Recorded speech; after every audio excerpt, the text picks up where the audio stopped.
இந்த கிளைமேட்டுக்கு சூடா ஏதாவது சாப்பிட்லான்னு பார்க்கும்போது, ரொம்ப நாளா இந்த ஒரே ஒரு நூடுல்ஸ் பாக்கெட் இருந்துச்சு. அத நார்மலா செஞ்சு சாப்பிட்றதுக்கு இன்ட்ரெஸ்ட் இல்ல.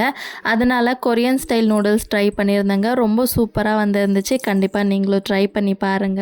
ஃபர்ஸ்ட்டு நூடுல்ஸை வந்து தனியா வேக வச்சு வடிகட்டி எடுத்து வச்சுக்கோங்க. இப்போ ஒரு பவுல்ல மேகி மசாலா, டேஸ்ட்டுக்கு தகுந்த மாதிரி உப்பு, காரத்துக்கு சில்லி ஃப்ளேக்ஸ் இல்லைனா சில்லி பவுடர் ஆட் பண்ணிக்கலாம். 1/2 ஸ்பூன் அளவுக்கு சோயா சாஸ், 1 ஸ்பூன் அளவுக்கு டொமேட்டோ கெச்சப் ஆட் பண்ணணும். டொமேட்டோ கெச்சப் இல்ல ன்றதுனால நான் வந்து பீஸா சாஸ் ஆட் பண்ணியிருக்கேன். 1 ஸ்பூன் எள்ளுமே போட்டு நல்லா மிக்ஸ் பண்ணிவிட்டு, இப்போ ஒரு கரண்டியில் 2 ஸ்பூன் அளவுக்கு ஆயில், 4 பல் பூண்டு குட்டி குட்டியாக கட் பண்ணி அது நல்லா ஃப்ரை ஆன பிறகு நம்ம ரெடி பண்ணி வச்சுருக்க மசாலாலாம் ஆட் பண்ணி நல்லா மிக்ஸ் பண்ணிவிட்டு, நம்ம வேக வச்சு வச்சுருக்க நூடுல்ஸுமே ஆட் பண்ணி நல்லா மிக்ஸ் பண்ணிட்டிங்கன்னா கொரியன் ஸ்டைல் நூடுல்ஸ் வந்து ரெடி ஆகிடும். இது அப்படியே சாப்பிட்றதுக்கும் சூப்பராக இருக்கும். இது கூட ஒரு ஆம்லேட் வச்சு சாப்பிட்டிங்கன்னா இன்னுமே சூப்பராக இருக்கும்.